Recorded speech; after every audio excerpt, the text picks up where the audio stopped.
How's it feel being back in CP, man? Dude, it feels good. This is the time to come back to that, autumn, fall, late fall, You're a big fall guy. big fall guy. Yeah. You can't, how can you not be, I guess, Your text said you said something about the cold. I'm like, oh, he's ready to come back. Dude, a warm coffee in the fall, Yeah, that's true. it's just a different hit. When was the last time you were home? Last time I was home was, phew, it's been probably a year. It's usually around this time. Have you been home with your daughter since? No, this is her first time in Crown Point. Yeah, she's soaking it all in. What are we? Episode 38, right? 38. Cool. See how's so how's it been being home, seeing family? It's good, man. It's good to see, run into people like you guys on the square just pulling around. It's funny, you like pull into Crown Point into town, and you always, even if you're looking in cars, not that I'm creeping in car windows, but like you see somebody you're like, oh, like maybe you get a friendly wave, but it's just fun. It's good to be back to see some of the new establishments kind of put up around here, like the coffee shops, some food places. There's the is it Butterfingers? Mm-hmm. Little bakery right there. My grandma likes to go there and get the lemon rice, and it's a good little spot. So just stuff like that, man. It's cool to be back, and of course the big talk is tonight. Yep, the game tonight for sure. Have you been to what used to be Diamond Gyms?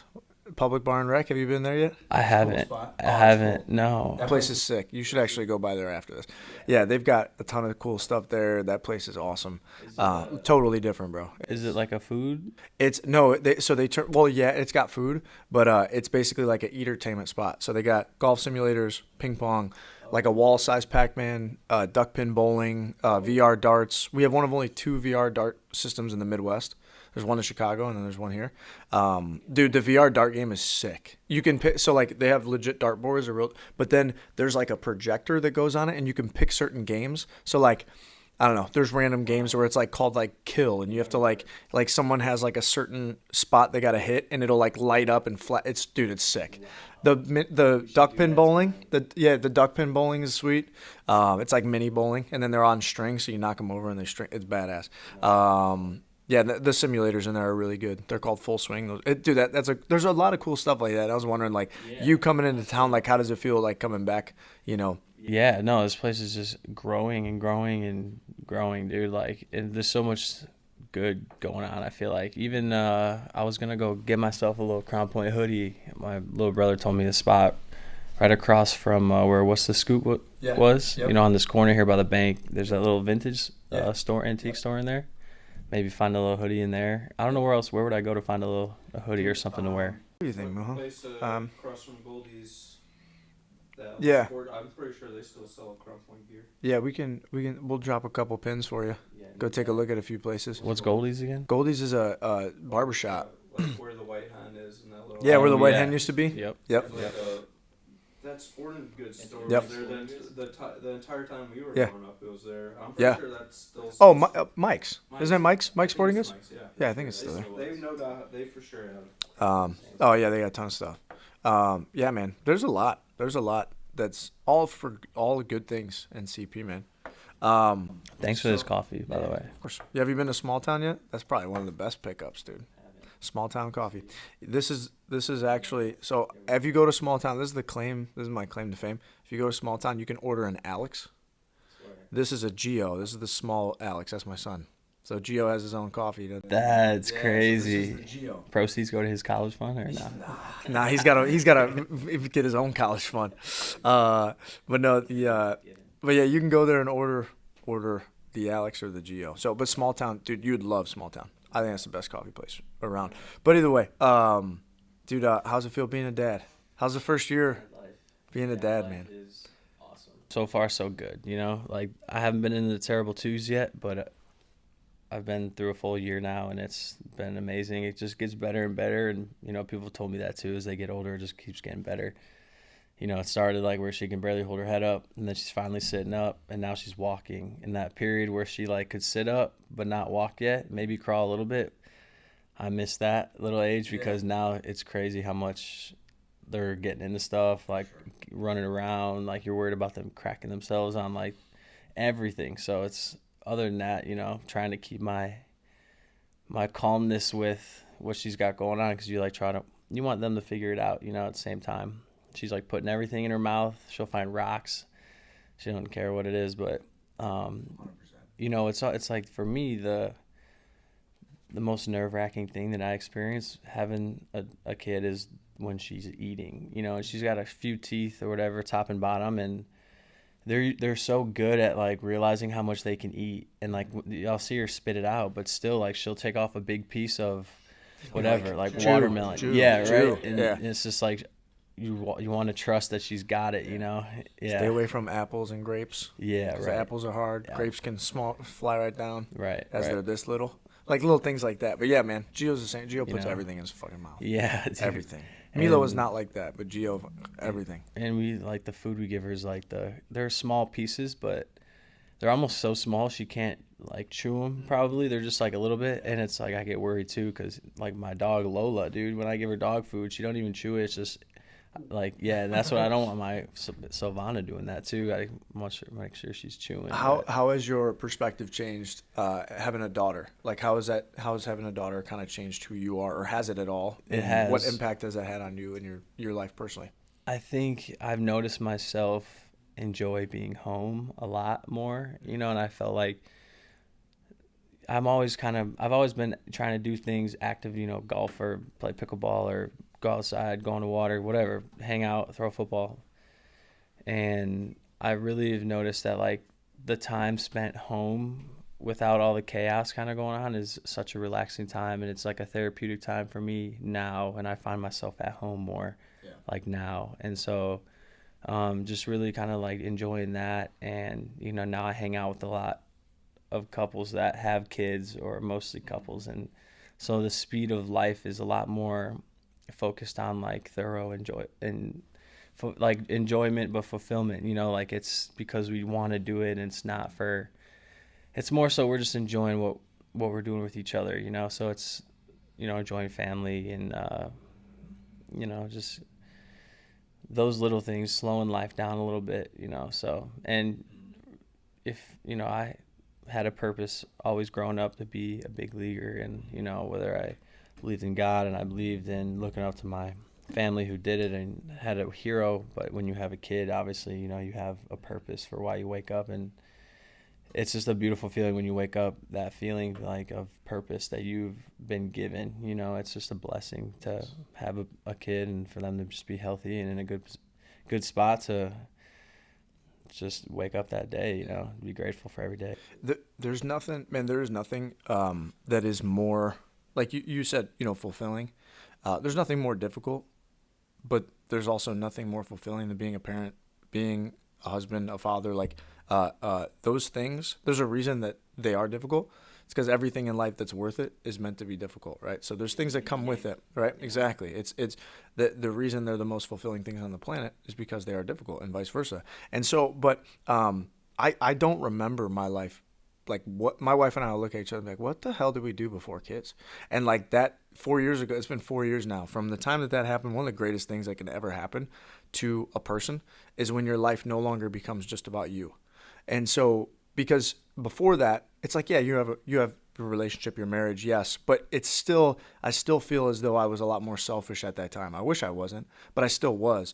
Then once our daughter was born and once we became parents, it's like, this isn't about me anymore. And that there's something that's just like, dude, there's something amazing about like where you go to, how you grow, what you become when your whole life is no longer just about you, and you're thinking you actually are putting somebody else and other people in ahead of you. No doubt. Isn't that wild? And it's wild because, like, man, it's like it comes when you're ready, I feel like, you know. And even when you don't feel like you're ready, it shows you're ready. And this whole time, it's like God willing. I feel like, you know, you make sure you're taking care of yourself first. And then, you know, when you've done that, you've been rewarded or given this responsibility, which is a blessing. So it's I mean, amazing, like you said. So how about this last season, man? How was baseball this year, as well as like juggling that while being a parent? How'd this season go with the Angels, and how'd you enjoy being a part of the organization? How's it going?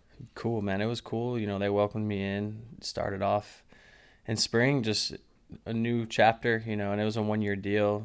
Enjoyed it, really. Just I was up there for a month. I had like 3 starts in the big leagues this last year.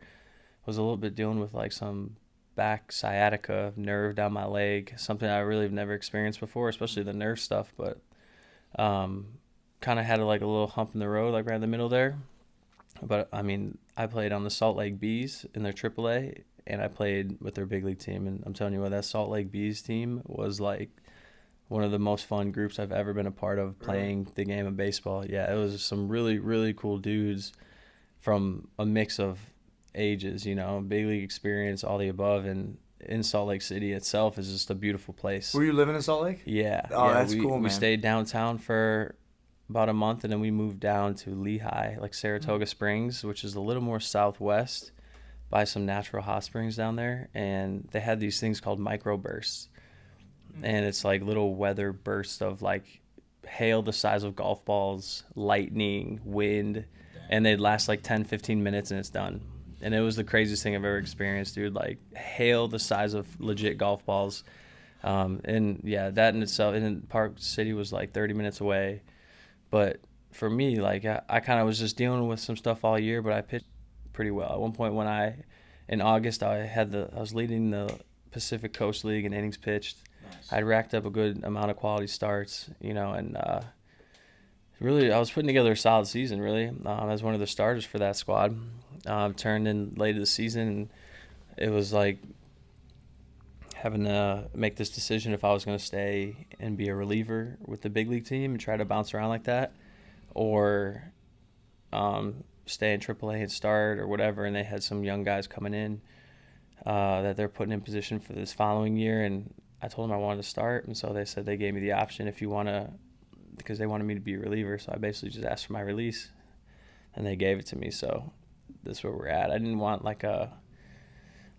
what they had kind of going on in their system to dictate what my decision was moving forward with my career, you know, being a starter or reliever. And not that even had to be a definite crossroad to like decide if I'm going to be one or the other, but you know, it's just I was in a position I wanted to make a choice for my own career, and you know, I want to be a starter, but if I have to be a reliever in the big leagues, I'm perfectly okay with that. You know, it's not that I don't want to be a reliever. It was just during the flow of that season. So, but like I said, I was proud of what I put together, and you know, there's work to be done. You know, there's some velo I can tap into again.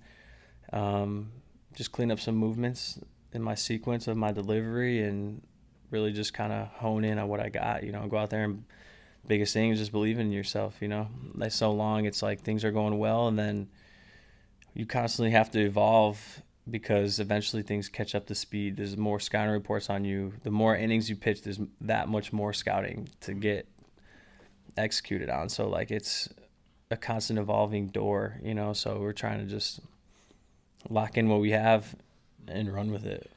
So are you a free agent right now? Free agent. Cool. And talking to multiple different teams? Yep. Good. Yep. Cool, man. Yeah.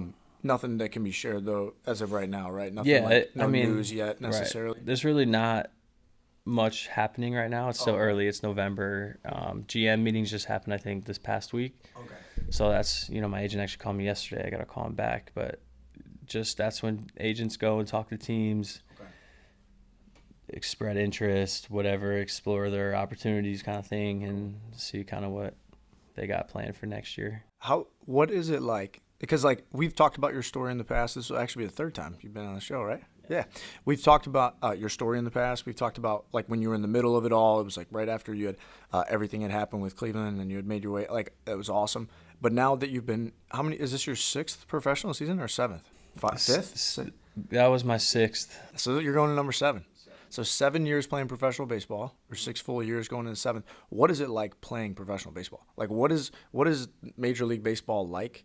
Was it what you imagined before you got into it? Is it like how is it different than what you imagined? What is it? Just what is it like? Like talk about your experience being a Major League Baseball player. It's very 7 seasons. Right. It's very time consuming, and not just the time spent during the season, but throughout the whole year, you know. And I think it's a lot of sacrifices have to be made, but dude, it's the most rewarding feeling when you get to go out there and compete, and it's like the best players in the world, and you're standing toe to toe with guys who you like wouldn't even think you'd be standing toe to toe with. So it's like, it's one of those things that it's like a dream, but at the same time, it's yin and the yang to everything. Like I pay my price for doing what I do, and at the same time, I get rewarded a great reward, So it's like, it's it's the best job in the world for me. I think there's times when I've wanted to quit. There's times where like I've wanted to switch positions. There's times like I'm just super down, and there's times where I feel like I'm invincible. And that's the crazy thing about pitching too, because I play baseball, but I'm just really just a pitcher. You know what I mean? That's the sad part about being a pitcher, is like you don't get to really play baseball anymore. You really just get to pitch. But like when the highs are high, like when you're doing good, like everything's great. And when it's low, it's about rock bottom, So as a pitcher, it's hard to be. There's really nowhere in between. You can kind of be average, but like you're going to be the best, and you can kind of float in that average. But like I said, it's a constant like improvement. Now there's all this technology out. Different like biomechanists that get involved with things, and guys talk about spin rate, and certain pitches are considered more valuable to teams when they're going to like sign you. So like there's just certain ways that the system works other than just the game of baseball and how talented you are, Yeah, have you found it to be it's much more of this is a business than you expected it to be? And what's that like on the business end? That's the one part about this game that the game doesn't love you back. You know what I mean? Like this game is so amazing, but once the business, that's the one thing about this game is business.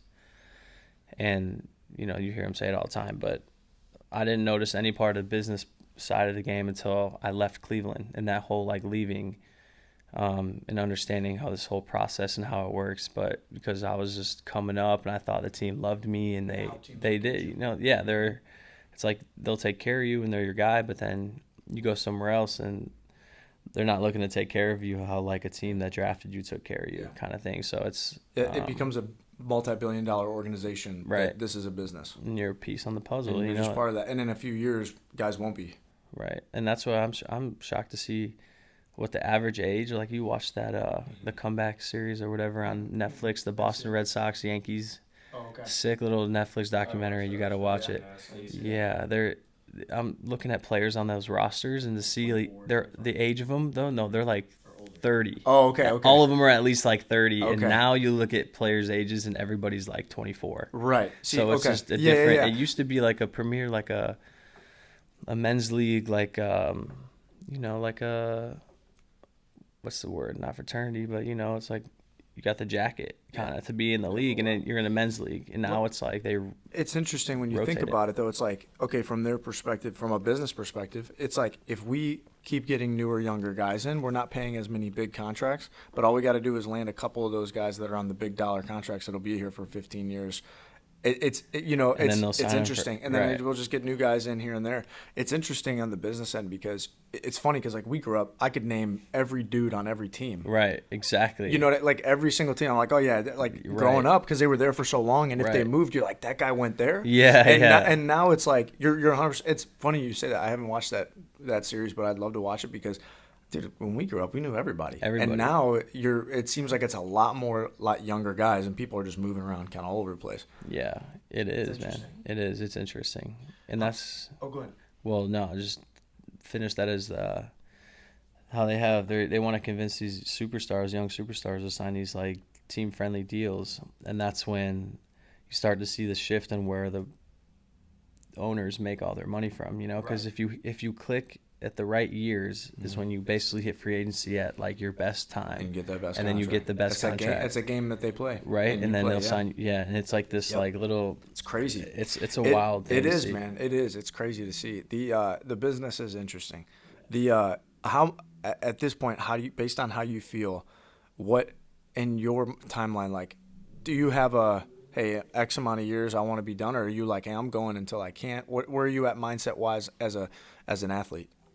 I'm going to go until I can. I think my mind, mentally, I think my mind will tell me when I'm done. And I think the body shuts off when the mind shuts off, And I think As long as that's going for me, like I'll probably just keep riding it, and I'll know. You think, Yeah. like there'll be a time when like I'll just know. I think it'll speak to me. So Yeah. right now I still feel young. I still feel like I'm like in my prime. I'm just now hitting it. I feel like before I was young, coming off just energy and hype and excitement, and now it's like I'm putting together like my adult years and becoming into this career. So I feel good where I'm at. It's like it's exciting, and you got to take it one day and like 1 year at a time, and that's it, man. I really think I'm like a year away from something cool. So like just continue to be patient with everything and just enjoy everything I have right now, and like these moments being home and just little things, because it all comes together in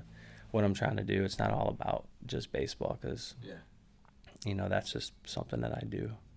Do you have from now to the end of your career, do you have a vision or a goal or goals that you have in mind? Like, from now until I'm done, this is what I want to accomplish.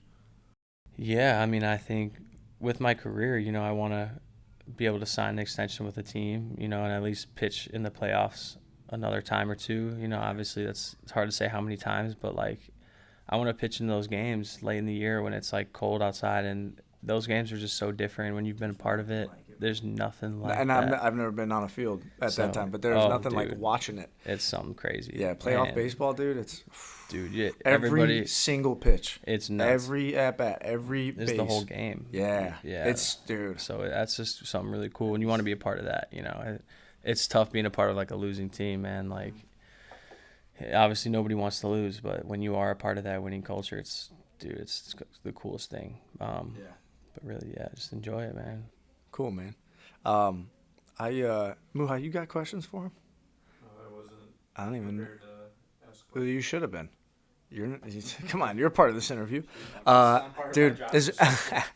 I know we're limited on time due to my schedule, so that's on me. But dude, it's still cool the fact that like you are still a major leaguer, and it's been 6 full years and 7-year career. It's like, dude, you can go 10+ year, 15-year career in Major League Baseball.